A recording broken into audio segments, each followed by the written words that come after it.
Você quer encontrar descontos reais perto de você? Acesse 123 Descontos. Lá você encontrará de uma forma simples e rápida produtos e serviços com até 90% de desconto na sua cidade. Clique no produto. Faça seu cadastro e comece a economizar. Nunca foi tão simples, fácil e rápido economizar. Agora é só retirar seu produto na loja ou agendar o serviço.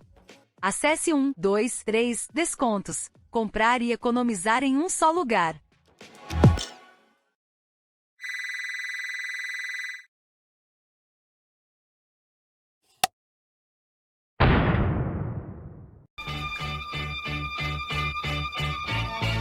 Você pode. Posso? Pode questionar, pôr em questão, pode rebater, fazer a objeção, pode controverter, pode replicar, pode responder. Eu? Você pode. Posso? Pode questionar, pode questionar, pode questionar.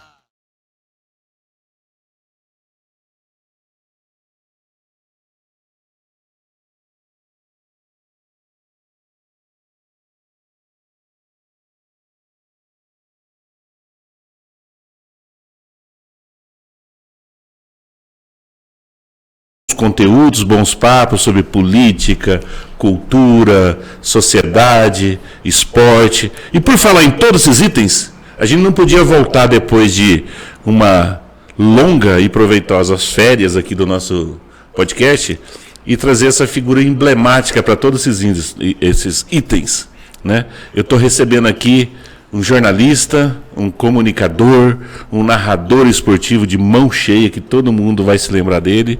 E, acima de tudo, um ser humano fantástico. Estou falando nada mais, nada menos de Arthur Mário Medeiros Ramalho. Arthur, como é que você está, meu irmão? Tudo bem, Roger? Prazer. Hoje, né? Prazer reencontrá-lo. Faz tempo que a gente está combinando de vir, né, Arthur? Acho que hoje foi a oportunidade que pintou e a gente vai aproveitar isso. Como é que está a sua vida, Arthur? É verdade. Trabalho, cuidados com a saúde, né? Sim. Tá vida, bem. Tá. A vida e o destino aí nos últimos 2 anos me colocou nessa vala, né, da doença. Bateu um câncer aí, paralisação Sim. renal, vou para hemodiálise. Dores, né? Não chega a ser uma inflamação, né? A medicina trata o problema da coluna, é só dor, sem inflamação. Aqueles incômodos, né? De cuidar da saúde, né? Chega a ser aquela escala do egoísmo, né? Você ter que cuidar de você.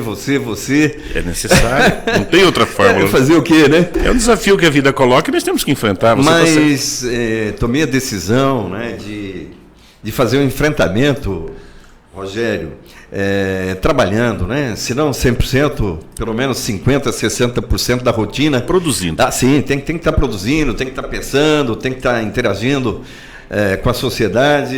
Estamos lá no microfone da nossa querida antiga Rádio Cultura, Rádio Hora, aí, nos últimos 5 anos, enfim. Uhum. Nesse cotidiano, né?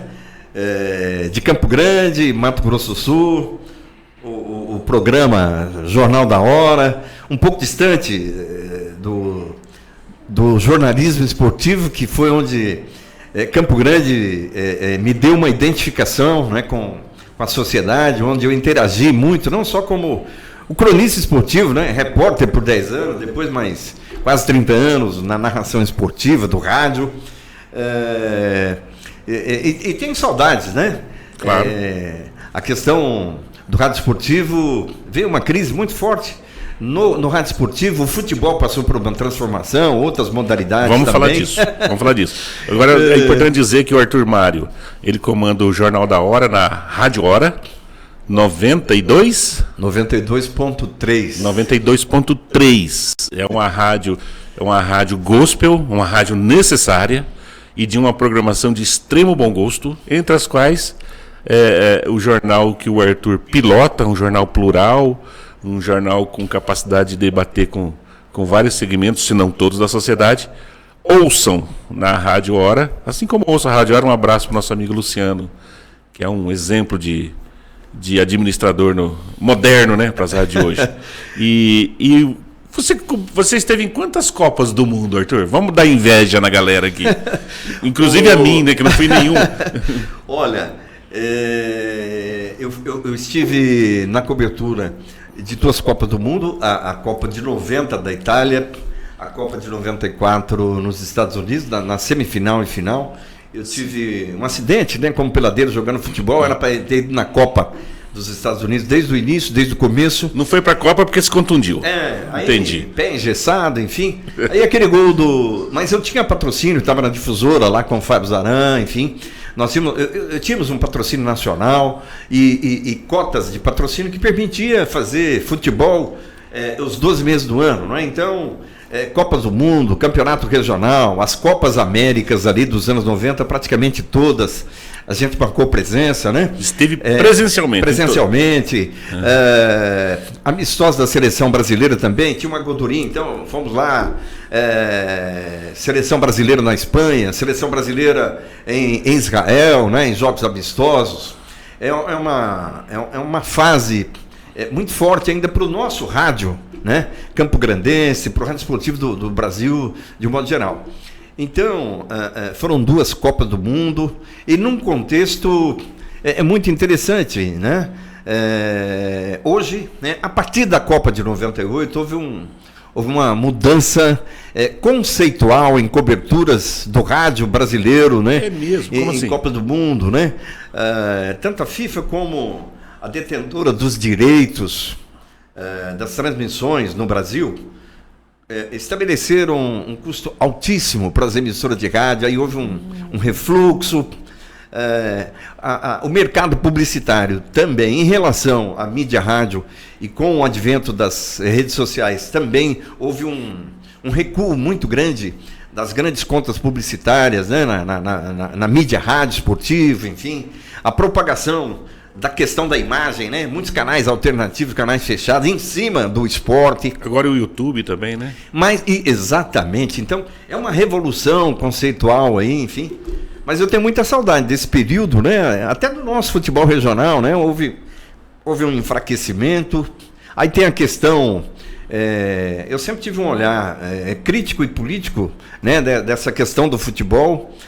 E infelizmente... O que eu falava há 25 anos atrás, né, vai se confirmando, né, lamentavelmente.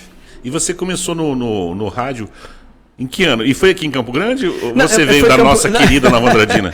Eu chego em Campo Grande em janeiro de 76. E aí, 76. Lá em Nova Andradina atuei, né? Office boy, auxiliar de escritório, né? Enfim. Nossa terra querida, né?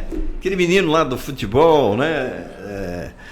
Do ginásio Santo Antônio, e vocacionado, né, para serviço de escritório, mas com radinho, muito ligado no futebol, gostava muito, né? Futebol paulista, ouvia muita emissora de rádio, enfim. E eu cheguei em Campo Grande e tive a oportunidade de trabalhar na Rádio Cultura, né? Na área de produção, na área comercial, apoio administrativo, e ali uma equipe de esporte de peso pesado.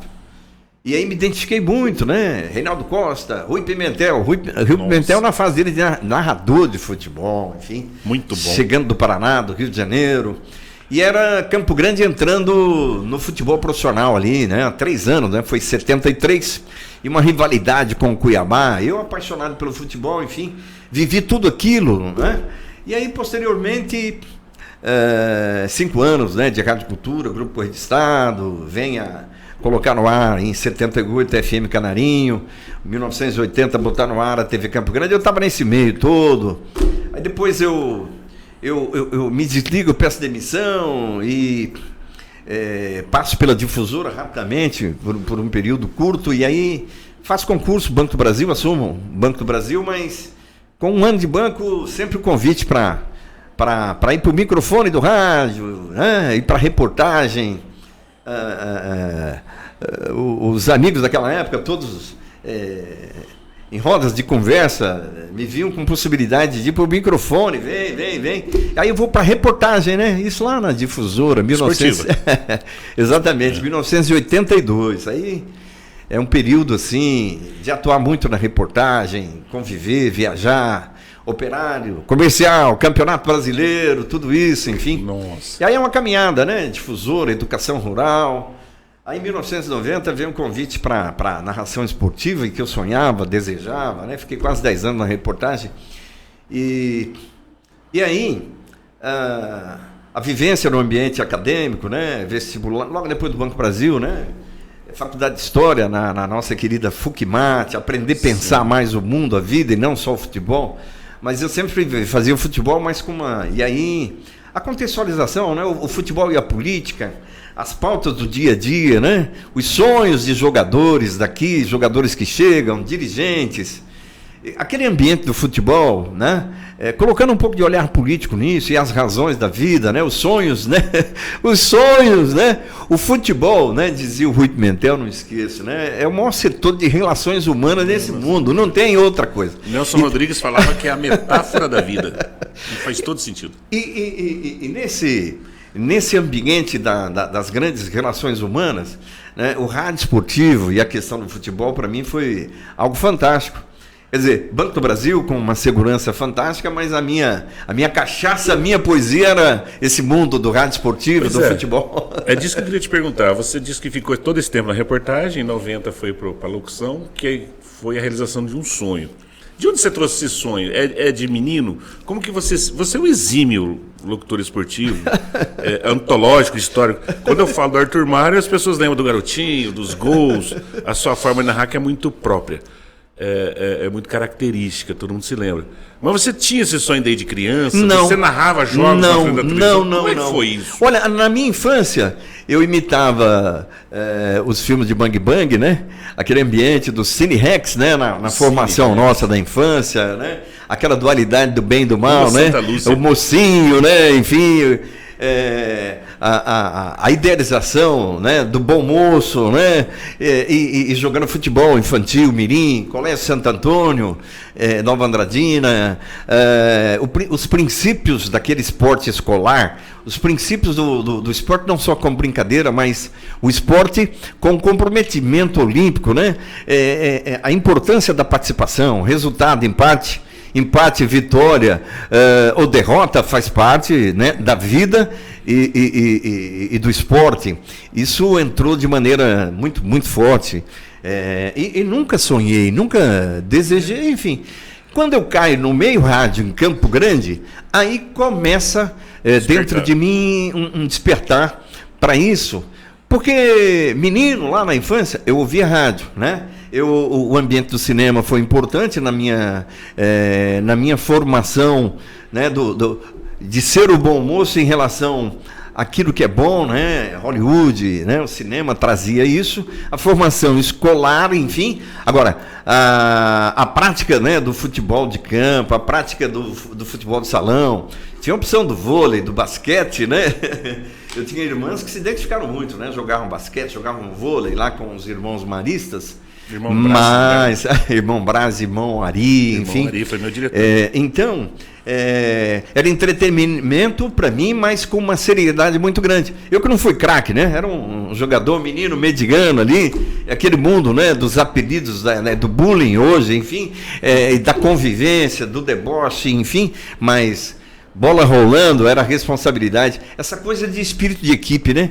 Trabalhar em equipe, compartilhar a dificuldade, a missão, a responsabilidade de estar convivendo em equipe que a gente vive nas empresas. Isso, o futebol lá da infância, né, do Dente Leite, do futebol juvenil, isso foi muito importante para mim. Olha, para quem olha o esporte hoje, acha, né, às vezes há olhares em torno do esporte. O setor público mesmo, o esporte é o menor orçamento público, é só olhar aí, né? Governo do Estado, Assembleia, prefeituras. O esporte é a última no orçamento, né? Não chega, é 0,5%. E com a capacidade de devolver isso para a sociedade. Exatamente, porque inigualável, né? Na questão gera muita renda. Na questão, e olha, na questão de formação das gerações, né? A disciplina, O trabalho em equipe? O trabalho em equipe e a questão de fortalecer personalidade e caráter, né? Numa fase em que a sociedade, em que os pais vão trabalhar, essa classe média, quer dizer, no esporte continua sendo o espaço da criança e do jovem sonhar, né? Nas andanças, eu participei de um grande seminário do futebol mundial realizado no Brasil, lá no Canindé, na sede da Portuguesa, com o diretor da Lazio de Roma e dirigentes do futebol brasileiro. Isso foi um evento, quando eu passei pela presidência do comercial, um grupo que queria fazer um trabalho de base, me convidou para pilotar, né? Eu cedi, levei meu nome e minha experiência para aquele projeto de base, 96, 97, e veio esse convite ao comercial e nós fomos para aquela proposta da Lazio de Roma, que era justamente isso.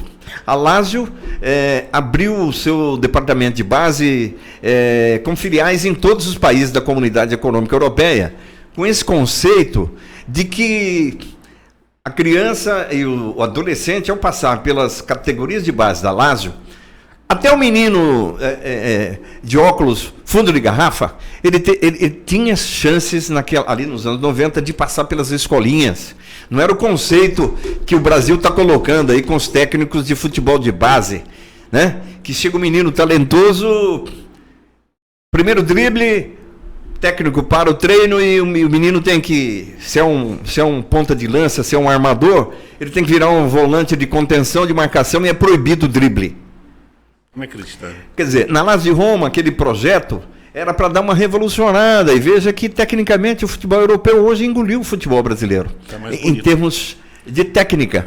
E aí, esse jovem fica na base por 4, 5 ou 6 anos, mesmo que ele seja um garoto fundo de garrafa, né? Que tenha dificuldades de mobilidade, enfim. É um período para formar uma torcida futura da Lazio, em que desenvolve uma série de valores importantes nessa fase da vida, né? Arthur, é isso que explica, por exemplo, no nosso tempo, a gente torcia para os times dos nossos pais, prioritariamente. Não era uma regra, mas era um começo. A gente torcia para Palmeiras, para Corinthians, né, dependendo da região. A região do Pantanal era para time mais carioca. Hoje as crianças torcem para o Real Madrid, para o Barcelona, para o Bayern de Munique. Claro, a internet e tudo facilitou. Mas essa, digamos, decadência do futebol brasileiro, de abdicar do seu modo tradicional de jogar, ajudou nisso? Você concorda? Olha, primeiro, eu já detectava isso lá nos anos 90, antes mesmo do advento da internet. Esse comportamento já começou a acontecer e foi a influência da televisão. Infelizmente, nós temos um problema muito grave no Brasil, que é o eixo Rio-São Paulo, o Clube de Ipanema, né? E a televisão em rede no Brasil, onde o Clube de Ipanema, por um período, né, impunha via televisão a linguagem, o vocabulário e o comportamento do resto do país. Algumas regiões não foram contaminadas. Nós aqui do Centro-Oeste temos muito essa influência. Sim. E aí as grandes redes de TV começaram a botar na grade, né, na TV aberta, para a juventude brasileira, o futebol europeu. E o futebol regional perdeu o espaço. Os dirigentes da CBF, dos grandes clubes, respeitavam ali, no fim dos anos 80, na constituição do Clube dos 13. Então, a TV Morena, por exemplo, para colocar uma partida do Campeonato Carioca ou Paulista, aqui no Canal 6, em Campo Grande, a direção da TV Morena tinha que ter a anuência dos clubes e da Federação de Futebol. Na época, Ari Rodrigues era o presidente. Sim. Chamava os presidentes de clube, nós vamos autorizar a TV Morena botar um jogo aqui na aberta, né? Ou não? Infelizmente a imprensa não cobriu isso. Interessante. Né? Então, havia um respeito ali. Existiam normativos da Confederação Brasileira de Desporto, depois CBF, Confederação Brasileira de Futebol, respeitando as praças. E depois foi mudando, até porque muitos presidentes de federação, nas assembleias da CBF, começaram a defender os interesses dos grandes, esqueceram dos seus estados.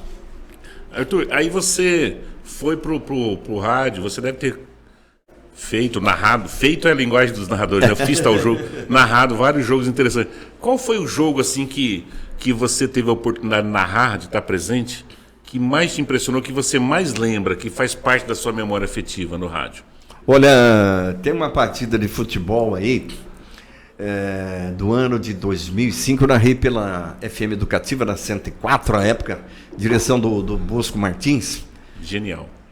É um jogo histórico, em que na fase intermediária do campeonato, fase de classificação para o quadrangular final, o Operário deu uma virada no Sene, com 4 gols do Birubiru Filho, garoto de Porto Murtinho, né? O Porto Murtinho é o pai, né? Uhum. E o Biro Filho, ele revolucionou. Foi uma tarde assim revolucionária, de técnica, de habilidade, de dribles sensacionais. O Sene era o time sucessivamente campeão pela força financeira que tinha do Reverendo Moon. E fortíssimo. Primeiro tempo, jogo pro Sene, enfim. E placar, se eu não me engano, já de 3-0 ou 2-0 pro Sene. E aí, cara, aquela personalidade, o caráter do craque. O craque faz a diferença, né? Didi, né, 58, com o jovem Pelé e tantos outros, enfim, dentro de campo, decidia, né, era o veterano, né? O Birubiru naquele elenco do time do Operário, não era um jogador veterano, mas era um craque, né? Camisa 10, um baita armador, mas é um jogador que preparava, dava assistência, preparava a jogada, mas também encostava com o ataque e ele decidia a partida. E aquele dia ele barbarizou, né? Baixou o anjo da guarda do Birinho, e ele reverteu o placar. Foi vitória do Operário 4-3, 4-2, algo assim. Ele reverteu uma partida perdida, já perdendo por um placar difícil. E aí é aquilo que o jogador faz, independentemente do plano tático, do técnico, sabe? Aquela coisa de arrepiar, chama os jogadores para dentro de campo. Ó, gente, ó, hoje nós temos que reverter essa situação. E esse jogo me permitiu fazer uma poesia extraordinária com a equipe naquele dia, né? A narração é o complemento, né, de todo um trabalho, né? Começa com um bom operador de áudio, né, na central técnica, os 2 repórteres, o comentarista, a vibração da torcida. É uma peça radiofônica, Jornada Esportiva, eu considero a peça mais interessante do rádio, e quando você estuda, talvez semelhante às radionovelas lá dos anos 50 e 60, né? E aí, para mim, afetivamente, esse jogo, como na função de narrador, é um jogo, para mim, extremamente marcante, né? Que é a questão da técnica do futebol romântico, com todas as modernidades, quando o craque ele tem a possibilidade e a liberdade de realmente comandar, quer dizer, você tem um espetáculo, né? E a outra questão que eu lembro para a minha história é que neste dia, pós-jornada, um ouvinte, né, o Mauro Éder e um outro integrante lá do Instituto dos Cegos, eles acompanharam do Instituto, e lá muitos operarianos desprovidos, né, da visão, eles vinham o jogo e continuam vendo o jogo ouvindo o rádio. Claro. Se o narrador, a equipe colaborar, quer dizer, é aquilo que nessa semana o Washington Oliveto relembrou sobre a questão do rádio, a influência do rádio na vida dele de publicitário. Que é aquela semelhança que a gente gosta de lembrar. O rádio é como o livro, né? Você oferece o áudio para o ouvinte e ele dispara a sua tela mental para construir a imaginação. E ao final daquela transmissão, para minha coleção afetiva, foram os telefonemas, né? Da vibração lá dos operarianos, né? Do Instituto do Cego. Mauro Éder dizia, né? A nossa audiência pós-jornada, puxa, Arthur, olha, você narrou tão bem esse jogo que nós assistimos. Você colocava a bola devidamente, não perdia um lance, e era como se nós estivéssemos diante de uma televisão somente ouvindo a sua narração no rádio. Maravilhoso. Você falou da poesia, né? Nós somos de uma geração que eu aprendi a gostar de futebol pelo rádio, ouvindo a Bandeirantes, eu acho. Bandeirantes São Paulo, histórica, uma A grande narração de Fiore Giliotti. Fiore, que me influenciou muito na infância lá no Fiore interior. forjou em mim meu primeiro ídolo do esporte, do esquadrão palmeirense da academia, que não foi Ademir da Guia, foi Leivinha, Douradense, depois descobri isso. Pausa que refresca, né? Vamos tomar água. Nossas canecas hoje estão sendo patrocinadas pelos colegas de podcast aqui na casa. O Agro Nosso, do Marcos Rondon. Marcos Rondon. É um podcast maravilhoso sobre o agro, importantíssimo setor econômico aqui de Mato Grosso do Sul. E o podcast Mulheres em Ação, é isso? Mulheres de Fibra. Da minha amiga linda Raniele. Abraço a eles e prestigiem abraço. os outros podcasts da casa. Arthur, como foi essa transição sua do esporte, do futebol para a política? O que determina? Qual que foi o fator determinante? Apesar que você sempre foi ligado à política e tudo mais, mas profissionalmente falando, essa transição do esporte para a política, como é que se deu isso? O Rogério, na atuação, na questão do rádio esportivo, paralelamente a isso, e eu lá no Banco Brasil, eu vivi aquele movimento bancário dos anos 80, né? Difícil. Lá eu conheci nosso querido Zeca, né? Zeca do PT. Botafoguense. Vanderlobé, Ananias, movimento de categoria profissional. E ali nos anos 80 nós fizemos aquela inflação tremenda, né? A transição da democracia, não, a questão política do país, né? A transição de 85, né? Do governo dos militares e a redemocratização, Tancredo, Sarney, enfim. Quer dizer, no rádio esportivo e também as questões econômicas do país e as questões políticas. Quer dizer, não tinha como deixar de acompanhar a política, né? Mesmo ligado muito ao esporte. E a área do esporte, eu me recordo que tinha um olhar assim, da mídia em geral, de que era um setor de pessoas talvez alienadas do atraso no pensamento político do país, né? Existia uma crítica ao nosso maior ídolo, Pelé e tal. Existia segmentos que cobravam do Pelé um posicionamento mais forte politicamente. Ele foi muito comedido, né? Foi. Sou fã do Pelé, ele é meu ídolo da minha infância, Pelé. Roberto Carlos, você vê que são duas personalidades monárquicas, né? O Brasil, os caras colocou, né? O Brasil colocou coroa nos dois, né? Nossa monarquia, nós temos uma cultura monárquica mesmo, né? Rei Pelé, né? Rei Roberto Carlos, enfim. E os grandes editores, né? Os grandes jornais, sempre cobravam dos personagens do esporte um melhor posicionamento político, ideológico, né? Teve o Afonsinho, né? Nas questões ideológicas, depois o Sócrates. Vladimir. E aí, o futebol de Campo Grande estava no mesmo nível. Então nós tínhamos, como profissionais, nós tínhamos que ter uma capacidade de fazer uma leitura fantástica, porque numa rodada de campeonato nacional, numa semana você podia estar em Porto Alegre, na outra semana você está em São Paulo, com pautas idênticas. O futebol nosso, da década de 70, 80 e meados de 90, colocou Campo Grande no mesmo nível das outras capitais. Então você tinha que ter uma capacidade de leitura de mundo, não só no esporte.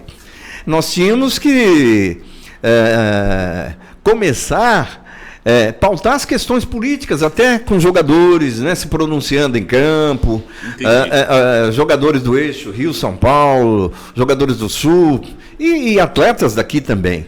Então havia uma necessidade e responsabilidade também do cronista esportivo, que está pautando questões políticas com esse setor da sociedade, né? A questão das personalidades do esporte continua assim, né? O jogador de futebol, ele vem lá das camadas mais pobres, do interior, que vem o craque, é assim. E aí, nessa questão de estar pautando também a política no meio esportivo, era uma responsabilidade para aqueles que tinham esse comprometimento, né? Aí vem uma fase de militância política e que reforça isso, né? Quer dizer, você está entrevistando o jogador, você está pautando os sonhos, né, de atletas, de técnico de futebol, e aquele intercâmbio de campeonato nacional era algo assim que mexia também com a política, né? Afinal de contas, hoje nós temos um futebol sofrível aqui, né, no estado, e no centro-oeste de modo geral, né?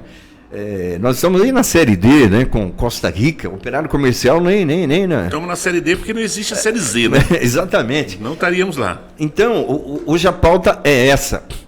Anteriormente não, né? Caiu um calendário fantástico para o nosso futebol naquele período e nós perdemos isso, né? Então, na verdade, isso foi levando os atores desse mundo do futebol a me escolherem de alguma forma para as questões políticas do meio esportivo. Nunca pensei isso. Você era uma liderança natural. Né? Então tinha discussão de política do esporte, município, governo do estado. Puxa, Arthur, você tem que estar aí. Você chegou da Copa do Mundo, você chegou da Copa América, você está atualizado, enfim, as coisas. E eu via o que acontecia no Nordeste, o que acontecia no Sudeste, no Sul. E aqui a gente sempre estava atrasado no pensamento, né? O pensamento, a gestão do nosso esporte, especialmente do futebol, com exceção ao vôlei, né? O vôlei do estado hoje está na linha de frente. O boxe lá com o nosso querido Marcelo Nunes colocou o boxe de Mato Grosso do Sul entre os melhores do Brasil. Né, o voleibol também. Natação sempre foi forte. Natação, só quando surge um detalhe, os clubes de Minas, do Rio e de São Paulo vêm aqui contratos. Os talentos nossos não ficam aqui, né? É formador só. Aí, Arthur, deixa eu te falar. Você falou da sua liderança natural, você não usou esse termo, mas eu reforço. Talvez porque você também... Você é um cara muito generoso na sua profissão e na sua vida pessoal. Por que eu falo isso? Porque tem uma série de profissionais, principalmente do jornalismo esportivo, que tiverem você referência e mestre, né? Ah, sim. Né? Conseguimos lançar muita gente, né? O Joel Silva. O próprio Joel. O Joel Silva, sentado aí onde você está, ele vai se lembrar disso, claro, que ele já me contou isso várias vezes e contou aqui no Pode Questionar. Ele disse que ele começou como teu repórter, e a grande oportunidade que ele teve, que consolidou no rádio, foi um jogo, se não me engano, do Corinthians. Corinthians na final do Campeonato Brasileiro de 2005. Exatamente. Escalei ele para... E você foi tão generoso que cedeu a sua passagem de avião para que ele fosse... Jogo da seleção. Tem um jogo do Corinthians e um jogo da seleção. Algo assim. A passagem aérea eu mandei ele. Você cedeu a sua passagem aérea, seu lugar no hotel para que ele fosse. E você foi no Ele fosse ônibus. antes, ele foi à frente. Exatamente. E ele conta isso de uma forma assim muito... emocionado e tudo, aí remete à sua generosidade como profissional, como formador e tal, né? Você se sente, assim, uma espécie de pai do jornalismo esportivo moderno? Porque é assim que eu te vejo. Eu tenho, assim, esse respeito e essa visão sobre você, e eu acho que nós precisamos lembrar dos nossos mestres, dos nossos homenagear, tratar bem, né? Olha... Você tem essa figura, cara, não tem como fugir. Rogério, nesse meio aí, é interessante, né? O que ocorre? Eu percebo isso pela visibilidade, resultado do trabalho. Foram muitas ações, e aí eu compartilho isso com as gerações anteriores, né? Porque veja que a televisão ela tem uma força expressiva.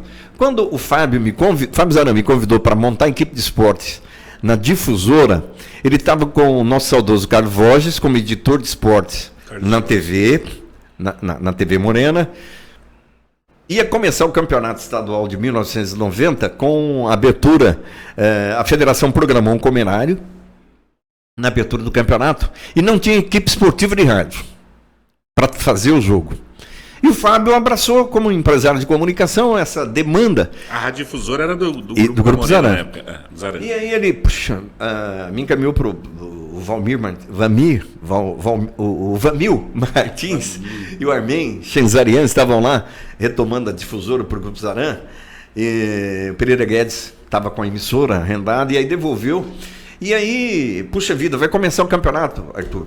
Conversa aí com o Vamil, enfim, monta uma equipe de esportes. Eu já tinha trabalhado na Difusora anteriormente, o Fábio conhecia meu perfil histórico, avaliou lá com os diretores.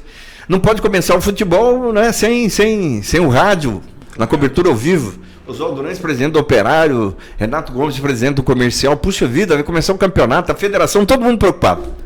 O Guedes encerrou o ciclo dele em Campo Grande, foi para Mambai. Né, o Guedes como chefe de esporte da Rural, depois Difusora, um período curto. Antes do Guedes, Mário Mendonça, Rui Pimentel, Reinaldo Costa na Rádio Cultura, Pedro Silva, que foi chefe de equipe esporte na TV Campo Grande e na Rádio Cultura. O Pedro Silva fechou o ciclo dele, ele migrou para a área de eventos, né? Do entretenimento. Guedes fechou o ciclo. E com isso, surge o Arthur Mário, monta a equipe, enfim. E a partir de então, eu levo comigo uma das inteligências da área da comunicação em Campo Grande, que veio de São Paulo, meu querido Josino Teodoro, saudoso Josino, que foi meu produtor. E tudo que eu fiz tinha a assinatura do grande produtor Josino Teodoro. Imediatamente ele vai para São Paulo, Rádio Globo, lá com Tim Teixeira na produção, grande mestre do jornalismo, Oscar Uriço, o Osmar estava na Record, depois o Osmar volta em 92, 93 para a Rádio Globo. E aí, e com TV Morena, eu tenho que ser o melhor, tenho que buscar os melhores. Aí foi uma parceria grandiosa e que influenciava, né? Difusora, Rádio Globo de São Paulo, e a TV Morena começou também a apoiar, né? Botou a imagem da nossa equipe, né? Também para incentivar muito. Então era uma equipe de esportes que não só transmitia, cobria treinos, jogos, mas que também realizava evento a cada final de temporada. Meu amigo Júnior Avezzani, grande parceiro e patrocinador master à época com a Brahma, Bracan, enfim. Sim. A gente fazia uma festa no encerramento de campeonatos, os melhores do ano. Que momento então foi um trabalho que deu uma legitimidade, assim. E foi um período para lançar e trazer muitos profissionais para a renovação e oportunidades, né? Veio Ramon Cabreira, lá da Vila Nácia, veio Thiago Lopes de Faria, Fernando Blanc, depois na fase da 104. Moçadinha boa, né? Pessoal fantástico. Né? 93 o Severo volta de São Paulo, lá de Mogi, formado em jornalismo. Nesse período, a Difusora Céu do Ar, eu estava na Blink, foi a primeira equipe esportiva em rádio FM, foi lá com o Noninho, né? Na Blink 102, a época radioativa, né? Nos 102. Nossa, radioativa, né? Na 26. Foi um negócio impactante lá com o diretor artístico, né? Chocou o diretor artístico, mas o Noninho gostava do futebol, queria futebol no FM, né? Não, foi muito corajoso, sabe? Então, programa noturno, transmissões lá, quarta-feira, domingo, a Copa América no Equador de 93, junto com Osmar Santos, na Rádio Globo, né? Eu, parceiro com ele lá em Cuenca, depois a fase de Guayaquil, o Brasil foi desclassificado, depois, aí a Argentina fomos desclassificados em Guayaquil, né? Aí voltamos para o Brasil, né? A final foi para a capital, né? Depois, Quito. Então, aquela equipe de esporte rodou, né? Pela Educação Rural, pela 102, a Blink, depois volta para a Difusora na Copa de 94, a Difusora voltou, teve um acidente no transmissor, a emissora ficou fora do ar um período.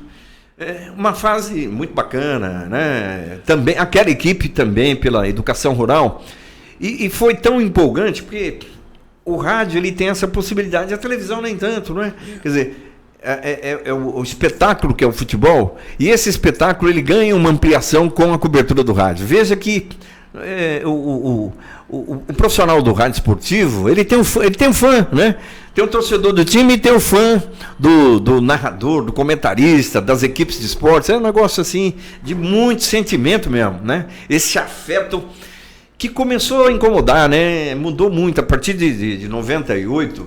Houve alguns protocolos da FIFA e da CBF, dos clubes. Hoje...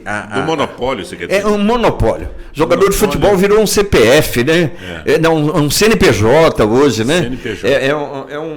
É um corpo de assessores em torno de um atleta hoje. É um negócio... Até as entrevistas, né? Antigamente o repórter chegava ali dentro do vestiário, na beira do campo. Hoje o clube seleciona quem vai dar a entrevista. Um único atleta e o técnico. Ficou uma coisa engessada. Vai morrendo. Eu acho que um dia o futebol vai ser cobrado por essas alterações, né? Modificou muito. Começou em 98 isso, na Copa da França, né? Esses protocolos aí de distanciamento da imprensa. A profissionalização meio que matou. Arthur, a gente teria papo aqui para o dia inteiro, para uma série da Netflix, né? Teríamos, né? Mas, de qualquer forma, para esse primeiro papo, a gente vai ter outros. Eu estou muito feliz de você estar aqui, tá? Que bom. Eu tenho muito respeito, muito carinho. Nós somos nova-andradinenses, nós somos amigos há muito tempo. Já trabalhamos juntos de alguma forma. Os nossos caminhos um dia vão se reencontrar. Depois que aposentar, né? Dá aquela saudade, né? Aquela quem vontade... sabe o comercial volta, a gente vai estar lá aposentado assistindo o bom e velho comercial de volta aos bons tempos, assim como o Operário. Mas obrigado por você ter vindo. Olha, é interessante pautar um assunto, Rogério, até porque na questão do futebol, essa semana eu falei no Jornal da Hora da nossa inveja do futebol do Nordeste. Futebol do Nordeste, da torcida. Do futebol de Cuiabá, rapaz, para você ter uma ideia. O Cuiabá. Nossa, agora, o que ocorre? Na política e no Nordeste, qual a diferença dos políticos nossos do Centro-Oeste? Boa. É que desde o ACM, eu me recordo com Antônio Carlos Magalhães, quando a pauta, seja da política, seja do plantador de mandioca, do Nordeste, de Pernambuco, plantador de cacau da Bahia, e na pauta do futebol, a classe política nordestina se uniu com os dirigentes dos clubes e banca a Copa do Nordeste. Tem calendário no futebol nordestino de 12 meses no ano, 11 meses no ano. E no Centro-Oeste, o nosso sonho era ver os presidentes das federações junto com os senadores. Qual que é a dificuldade de abrir com os senadores dos estados do Centro-Oeste e pressionar a CBF para um calendário do Centro-Oeste brasileiro? Não basta ser campeão do agronegócio. Poxa vida, por que não na questão do esporte? Senadores de Mato Grosso do Sul, fica a dica do Arthur Mário. Vamos chegar até eles. Obrigado, Arthur. Obrigado mesmo e que a gente tenha outras oportunidades como essa. A narração esportiva, com o comprometimento do jornalismo, todos os princípios, né? Abrir o microfone, a imparcialidade total. Paralelo a isso, vem a grande razão do esporte, que é a emoção, né? Então, a emoção aqui na cabine, no Estúdio 2, nem sempre é aquela da cabine do estádio ali, sabe? Obrigado, Arthur. Abração, Rogério. Obrigado e muito obrigado boa jornada para todos nós. Valeu. E para você, amigo do Pet Questionar, nos encontramos a qualquer momento. Até já.